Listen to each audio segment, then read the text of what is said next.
បាទសូមស្វាគមន៍ប្រិយមិត្តទាំងអស់គ្នាសុខសប្បាយដែរឬទេអូខេឥឡូវយើងចាប់ដើមបន្តមេរៀនរបស់យើងទៀតថ្ងៃនេះខ្ញុំនឹងបង្ហាញអ្នកទាំងអស់គ្នាជាមួយនឹងលក្ខណៈពិសេសនៅ doc យល់ទេ docs doc ហ្នឹងមានថា Google Doc ហ្នឹងហើយអញ្ចឹងយើងដឹងហើយរបៀបចូលនៃ Google Doc តើយើងចូលតាមរបៀបណាយើងអាចចូលតាមរបៀបអញ្ចេះក៏បានដែរ ocs.new ក៏បានអូខេហ្នឹងហើយនេះចូលតាមយើងវាយ google.com បាទយើងចូលតាមនេះក៏បាននេះ doc យើងណាចូលតាមហ្នឹងមកក៏បានបាទចូលតាមហ្នឹងគឺយើងមានលក្ខណៈបែបថ្មីគឺមាន blank មានថាយើងបង្កើតថ្មីមាន project proposal មានថាអ្វីដែលគេធ្វើហើយអូខេហើយមាននិយាយរួមមាន template ច្រើនមាន template ការ release យើងអាចមើលបានច្រើនបាទយើងអាចមើលបានច្រើននេះជា template ដែលគេធ្វើឲ្យស្រេចត្រូវជាមួយនឹង ប្លង់ណាត្រូវជាមួយប្លង់នៃការប្រើប្រាស់របស់យើងបើសិនជាត្រូវយើងមិនបង្កើតថ្មីយើងចុចយកវាហ្មងយល់ទេឧបមាថាយើងឆ្លាញ់មួយនេះយើងឈ្មោះនេះមកបាទឃើញទេអញ្ចឹងវាមាន template ស្រាប់អញ្ចឹងយើងគ្រាន់តែបំពេញមកហើយឃើញទេយើងគ្រាន់តែបំពេញមកហើយបើយើងអត់ចង់បានអញ្ចឹងទេយើងចង់បានដោយខ្លួនឯងអត់បញ្ហាឥឡូវយើងចុចម្លែងមកមានថាបង្កើតថ្មីណាបង្កើតថ្មីអូខេឃើញទេអញ្ចឹងកាលណាយើងចូលភ្លាមអ្នកនរគ្នា complete បាទចំណុចសំខាន់របស់យើងគឺយើងត្រូវតែ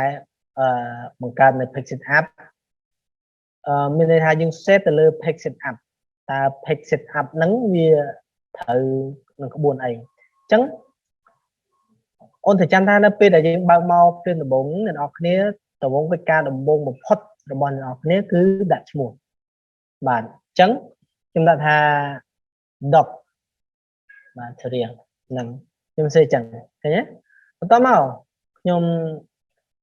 ចូលទៅលើ file ណាចូលលើ file បាទខ្ញុំចូលទៅលើ file ហ្នឹងហើយ file ខ្ញុំយកអីគេតមកខ្ញុំយកអីគេយក page setup អញ្ចឹង page setup ហ្នឹងអ្នកនរគ្នាត្រូវគិតថាតើយើងត្រូវដាក់ប្រមាណទៅតាមអាស្រ័យរបស់យើងបាទអញ្ចឹងកន្លែងនេះមាន orientation មាន landscape មានกระดาษឈរกระดาษដេក paper size មានទំហំនៃกระดาษតែយើងយកប្រភេទกระดาษប្រភេទណាទីទៅគឺយក A4 ហើយ page color តែយើងយក page color មានន័យថាដាក់ពណ៌ទៅឲ្យកระดาษកិច្ចការហ្នឹងឥឡូវយើងយកប្រភេទណាក៏បានដែរខ្ញុំយកអានេះហើយអានេះ top ខាងលើខ្ញុំយក 0.5 ហ្នឹងហើយអាស្រ័យទៅលើកិច្ចការរបស់យើងយកប៉ុន្មានក៏បានដែរបាទ 0.5 អញ្ចឹងខ្ញុំជួយចិត្តយក 0.5 ខ្ញុំយក 0.5 បាទនៃกระดาษកិច្ចការរបស់ខ្ញុំហ្នឹងអញ្ចឹងខ្ញុំជួយអូខេបាទគឺចេញបែបនេះឃើញទេបាទនេះគឺជាកិច្ចការដែលយើងត្រូវសរសេរ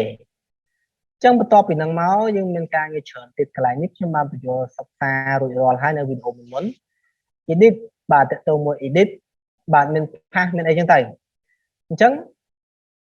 យើងអាចយកឯកសារផ្សេងទៀតយកមក path ចូលឡើងក៏បានដែរជំនួសធ្វើម៉េចឧបមាឥឡូវយើងមានឯកសារមួយទៀតខ្ញុំនៅក្នុង drive របស់ខ្ញុំចូលទៅក្នុង drive របស់ខ្ញុំបាទខ្ញុំទៅយកឯកសារហើយខ្ញុំបានវាយហើយបាទឧទាហរណ៍ឯកសារនេះបាទបើកមកនេះគឺជាឯកសារដែលខ្ញុំបានវាយហើយ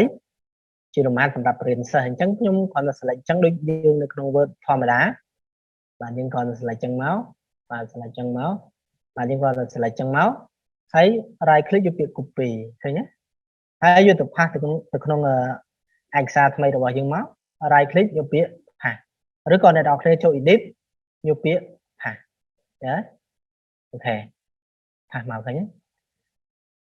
មួយទៀតប្រភេទ paste ទៅទេគឺយើង paste ធម្មតាមួយទៀតគេហៅថា paste without format យល់ទេ format នោះបានថាយើងតទៅមួយនឹង sheet មានការ format cell អញ្ចឹងយើងមិន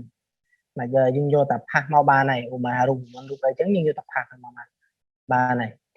អញ្ចឹងយើងមិនយក format ទេយើងយកតែឯកសារ paste ធម្មតាបានហើយយើងមិនយក format របស់វាទេហើយ select all នេះមានថា select ទាំងអស់ស្មើនឹង control A ឃើញទេ control A បាទ edit ដូចជាមិនមានច្រើនទេបាទមានតែប៉ុណ្ណឹងបាទហើយមួយទៀតយើងចូលដល់ view ណា view print ហ្នឹង view print បាទនេះ icon print ឃើញទេអញ្ចឹងដកមក view print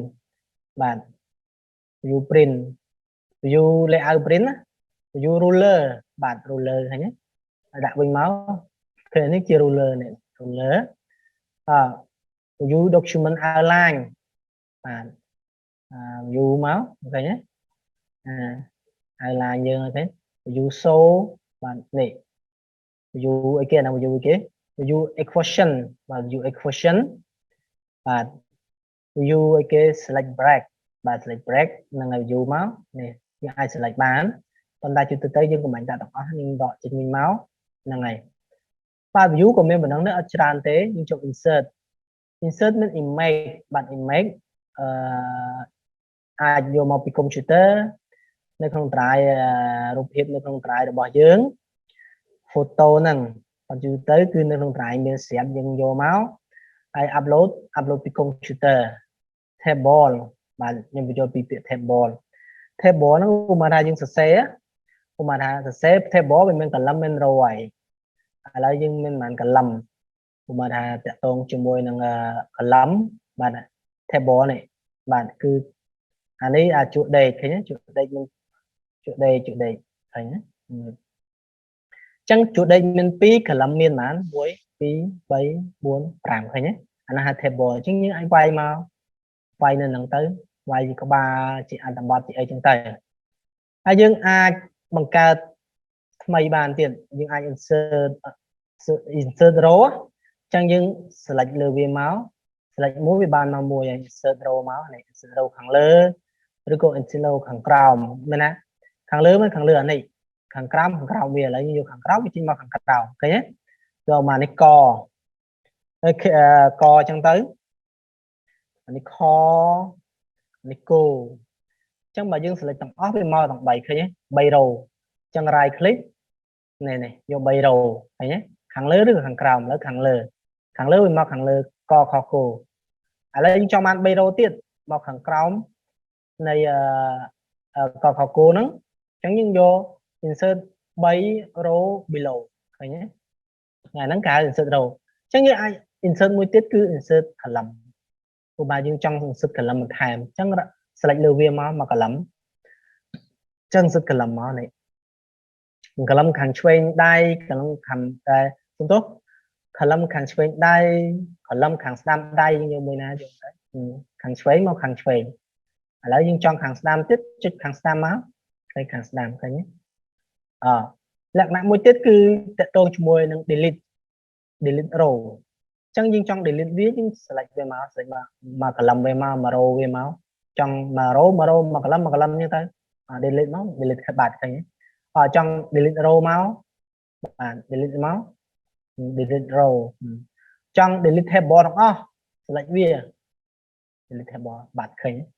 ហ្នឹងហើយអរគុណច្រើនសម្រាប់វីដេអូមួយនេះគឺបង្ហាញពីលក្ខណៈរបស់ table ហ្នឹងហើយចាំជួបគ្នានៅវីដេអូក្រោយទៀត